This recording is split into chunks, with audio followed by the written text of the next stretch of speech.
kulan wanaagsan daawadayaal dhammaantiinba ku soo dhawaada barnaamijka qubanaha maanta wadii ka imaanaya magaalada Minneapolis ee gobolka Minnesota qodobada aan barnaamijka idinku hayana waxaa ka mid ah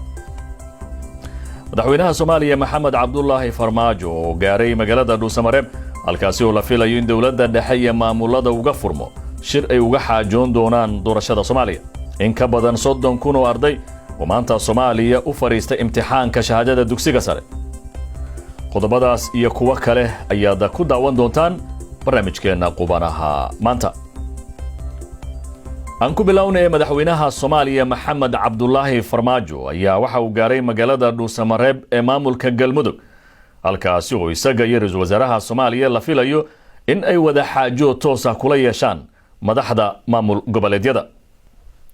maamul goboleedyada ayaa shir ay ku yeesheen magaalada Dhuusamareeb waxay ku sheegeen in doorashada dadban Soomaaliya ay ka dhacdo iyagoo madaxweynaha iyo ra'iisul wasaarahana ugu baaqay in ay ku soo biiraan si go'aan midaysan looga gaaro qaabka doorasho ee Soomaaliya. haddaba Professor Liibaan Xuseen Ciise oo ka mid ah bulshada rayidka ayaa haatan waxa uu ku jira qadka Skype-ka ee magaalada Dhuusamareeb. Professor marka hore adigoo bal soo dhawaanaya iga waran xaaladda magaalada Dhuusamareeb iyo kulanka la filayo inay dhinacyadu halkaasi ku yeeshaan. bismillaahir rahmaanir rahiim kulanka kan ee hadda la filayo in la yeesho waa kulan wajigii labaad Dhuusamareeb shirkii maamul goboleedyada ugu soo dhamaaday ay kadibna ay codsadeen in gogasha inta laga fidiyo oo loogu yeeray madaxweynaha jamhuuriyadda federaalka iyo prime ministerka loogu yeeray marka in marka si loogu heshiiyo hab doorasheedka dhici doonta 2021 ooyna sheegeen inaysan maadaama aysan ku dhici karin sidii loogu talagalay caadiga ahaa marka waa in laga wada tashadaa marka wada tashi ayay u yeereen waa gartay dabcan sidaas carab ku dhafatay kulanku wuxuu imaanayaa iyadoo markii hore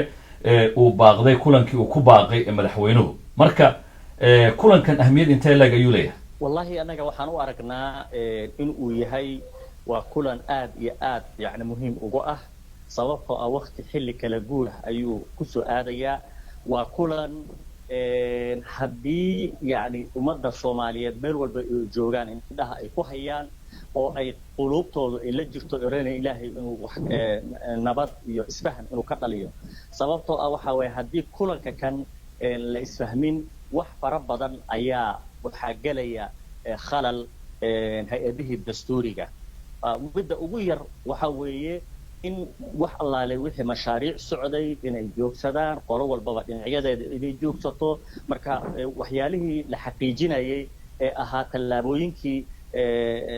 يعني dalka la qabtay waqtiyadii la soo dhaafay ayaa dib loogu noqonayaa taa waxa ka sokaysa inay dhici karto qalalaaso kale inay dhici karto oo calaqal dadkii niyadooda xataa hadda qalalaaso amni dhicin dadkii niyad jab baa ku dhacaya marka taas marka waxaan u arkaa inay muhiim tahay in si nabad ahna ay doorashada ku dhacdo oo lagu wada heshiiyo maadaama madaxdii ugu sareysay dalka oo federaalka ahaa iyo heer dawlad goboleed oo meelihii ay ka dhici lahaayeen doorashooyinka ay tahay marka hadii margarad ay dhacaan waa midaas bida way dabcan dahma saarna in maamulada iyo madaxweyne Farmaajo ay isku diidan yihiin qaabka doorashadu ay u dhacayso maxaa laga filan karaa kulankan inay ka soo baxaan kulankan waxay la tahay laba shay midood baa laga filan karaa kulanka kan يعني horta waxaan rajaynaynaa insha Allah inuu najaxo sidaas baa civil society-ga iyo dadka maxaa la dhahaa bulshada rayidka iyo dhammaan bulshada Soomaaliyeed qaybaheeda kala duwan ay Ilaahay u baryaysaa inuu kulankan inuu najaxo waxa laga filan karaa in la isku raaco laba mid maadaama waqtiga uu kooban yahay madaxweynuhuna prime minister hore uu sheegay inaan dib u dhici karin oo waqtigeeda loogu qabto madaxweynuhuna uu sheegay laakiin sidee la isku waafajinayaa waxyaalihii shuruucdii baarlamaanka uu soo saaray oo hay'adihii sharciga ahaa iyo waaqica marka waxay noqonaysaa laba shay oo midood waa mid lagu heshiiyo in yani waqti wax la yiraahdo yani dib u dhigid oo farsamo oo raalli la isaga wada yahay oo wada ogol la isugu yahay oo damaanad leh oo korjoogtoyn leh oo mataqaanaa yani dhammaan bulshada Soomaaliyeed bulshada rayidka dhammaan mataqaanaa in la korjoogtoyn leh hay'adaha ku shaqada leh oo dhammaan yani in la wada sameeyo oo damaanad qaadaya in waqtigaas aysan dhaafaynin oo ayna noqonayso mid daahfuran in lagu heshiiyo iyo hadday taa ay dhici weydo oo lagu heshiin waayana in lagu heshiiyo markaa kadib sidii kale ee doorasho wada ogol u dhici karto oo ay noqonaysaa wax mar walbaba yani ka fiican kana horumarsan doorashooyinkii ugu dambeeyay ee 2016 ka dhacay oo waxyaalo fara badan oo khaladaad ay ka dhaceen marka labada midood bay noqonaysaa laakiin modelada iyo siday yihiin iyo qaabkii waxaan hadda sheegi karnaa taa waxay u xiran tahay madaxda yani inay marka hore ka heshiiyaan markay heshiiyaan oo kadib waxa lagu wada heshiiyana in mataqaanaa sidii yani in la marsiiyo habraaci sharciga iyo wixii loo baahnaa ay noqonaysaa waaya aad baad mahadsantahay professor waqtigaan hay adoo soo koobaya su-aashan oo isku dayay inaad sida ugu kooban ku tiraahdid jawaabteeda bulshada rayidkaad ka mid tahay door intee la eg bay bulshada rayidku ku leeyihiin dhinacyadan isdeedana shirku dhusamare bulshada rayidka run ahaantii dowr oo isxilqaan oo xoog badan ayay sameeyeen markay arkeen arrintan isbedelka inay aad u xoog badan tahay waxay iska ku soo aboobileen maamul goboleedyadii shanta ahaa iyo caasimadda ayay isaga yimaadeen guddi ayay sameeyeen isku xira oo dhammaan ay ku midaysan yihiin marka waxa ay rabaan in ay dhammaan mas'uuliyiintu waa mas'uuliyiintoodu iyaguna waxay matalayaan shacabka iyo u adeegayaan marka inay culaysaar ay la yimaadaan isku dayaan wixii talooyin ay qabaan wixii farsamo ah ay kala qaybgeli karaan dad fara badan oo aqoonyahana ayaa jira oo hay'adaha meelo fara badan ka soo shaqeeyay marka inta ay dhammaanna aad bay u soo dhaweeyeen ha ahaato heer maamul dowlad goboleed iyo heer federaalba marka kaalintaas ayay leeyihiin ilaahayna waxaan ka rajaynaynaa inuu lagu guulaysiiyo dhammaan madaxda iyo dadka kale wixii kaalmo ah waa tahay baad mahadsan tahay kaasi waxa uu ahaa professor liibaan xuseen ciise oo ka tirsan bulshada rayidka ah isagoo qadka magaalada dhuusamareeb ku jira ayuuna ii warramay Soomaaliya waxaa maanta loo fariistay imtixaanaadka dugsiga sare oo in ka badan 30,000 oo arday ay u fariisteen ardaydan imtixaanka gashay ayaa waxaa ka mid ah gabar xalayto umushay iyo waliba gabar kale oo xaamil ah wariyaha VOA magaalada Muqdisho Cabdulqaadir Maxamed Cabdulle ayaa warbixintan inoo soo diray Shamsa Maxamed Xaashi waxay ku umushay isbitaalka Kalkaale Muqdisho waxay u diyaar garoobaysay gelidda imtixaanka shahaadiga dugsiga sare balse umusheedii kama aysan reebin oo hadda waxay qayb ka tahay ardayda galaysa imtixaanka dawliga dawladda qaybtan aan joogo waa qaybta xanaanada gaarka waxaana halka lagu xanaaneynayaa unuga yar ay dhashay hooyo Shamso waxay soo dhawr adeegaysaa daruufaha adag ee dalka iyadoo umul ah ayayna maanta u fadhidaa imtixaanka waa 23 sano jir ka mid ah ardayda ka qalin jabinaya dugsiga sare daruufta adag ee umulnimadeeda kama hor istaagin inay ka hartay imtixaanka waxayse ku galaysay qolka ay ka jiiftay isbitaalka Kalkaale Muqdisho VOA ayaa ku booqata waxaana weydiiyay dareenkeeda marka loo eego iyadoo xalay dhashay maanta inay u fadhiisatay imtixaanka dugsiga sare maanta aad baan ugu faraxsanaynaa imtixaanka galo aniga hooyo haddana umulaha adiga maanta labiya marka maadada koobaad Soomaaligan galay hadda juqraafi baan rajinay insha Allah inaan galo ilaahayna igu guuleysiyo ardayda maanta oo kala tagaleysana sidoo kale aan baliyan u diray iyo guul wacan iyada oo dhoola cadeynaysa xanuunka hayana aan wax badan oo dareena u qabin waxay u sheegtay VOA inaysan ahayn markii ugu horeyso iyadoo umul ay gashay imtixaanka dugsiga sare waxayse soo gashay fasalkii 8aad dugsiga dhexe iyo fasalka 3aad dugsiga sare tanina waa markii 3aad oo imtixaan ay u galayso walaahi aniga iskuulka waxaan u maleynayaa fasalka 6aad ah markaan gursanayay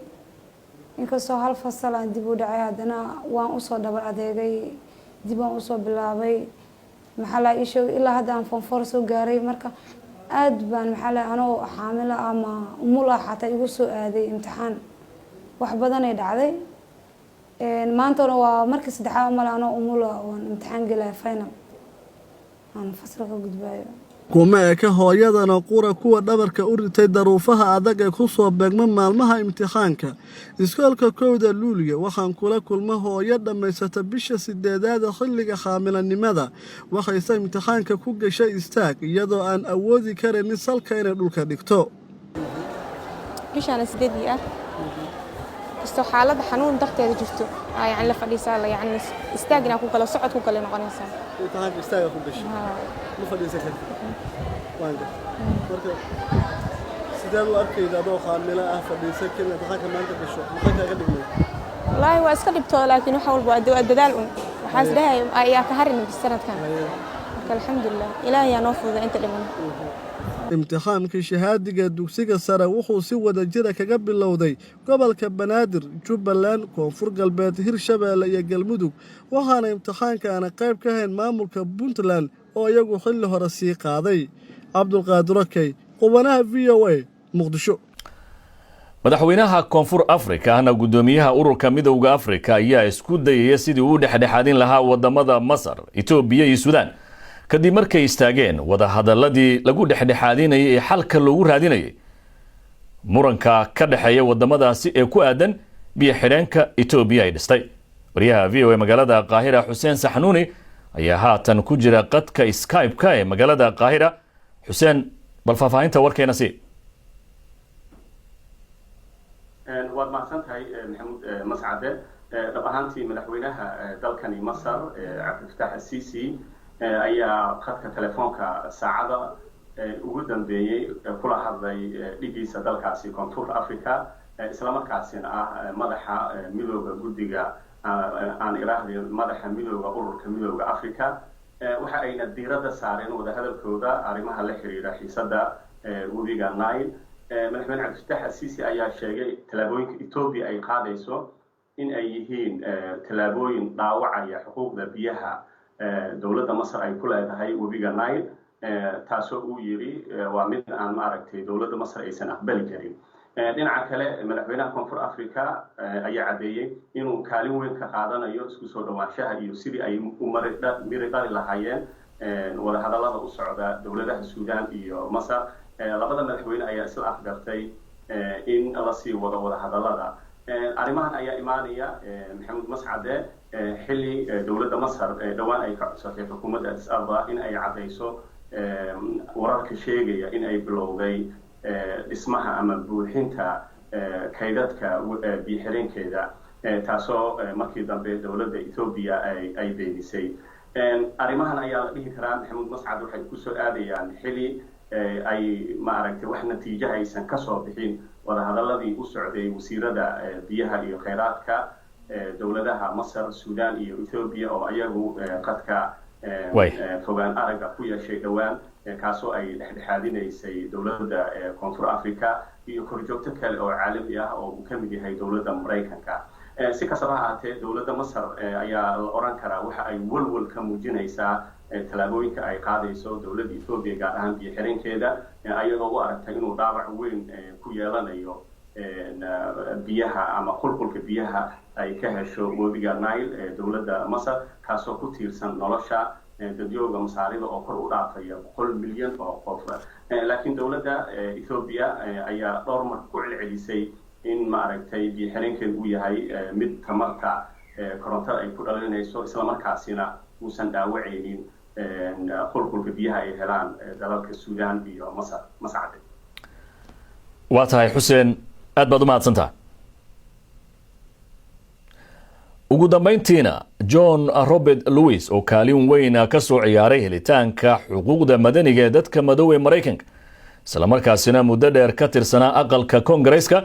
ayaa waxa uu u geeriyooday habeenkii xalay ahaa xanuunka kansarka isagoo da'diisu ay ahayd 80 sano jir afhayeenka aqalka wakiilada Nancy Pelosi ayaa John Lewis ku tilmaantay mid ka mid ah haliyada taariikhda Mareykanka hogaamiyaha aqlabiyadda sanadka Mitch McConnell ayaa isna Lewis ku tilmaamay hogaamiye kaalin mugle ka soo qaatay xuquuqda madaniga naftiisana u huray sidii uu la dagaalami lahaa midab takoorka John Lewis oo ka soo jeeda gobolka Alabama ayaa ahaa qofkii ugu da'da yaraa uguna dambeeyay 6 nin oo u soo halgantay dhaqdhaqaaqii xuquuqda madaniga madowga Mareykanka ee uu soo hogaamiyay Martin Luther King Jr. dadka geridiisa ka tacsiyey waxaa ka mid a madaxweynayaashii hore ee maraykanka barack obama iyo bill clinton. louis ayaa dhammaadkii disembar ee sanadkii tegey ku dhawaaqay inuu dagaal kula jiro kansar uga dhacay beeryaraha kaasi oo ugu dambayntii xalayto u geeriyooday. ciyaarahana waxaa ugu weyn kooxda kubadda cagta ee Leeds United oo 16 sano ka maqnayd horyaalka waddanka Ingiriiska oo habeenkii xalay ah xaqiiqsatay inay horyaalkaasi mar kale dib ugu soo noqonayso. daawadayaal barnaamijkii qubanaha maantana inta ayaan ku soo gabagabeynayaa tan iyo kulan dambe waa mascad oo idila sida iyo nabad gelyo.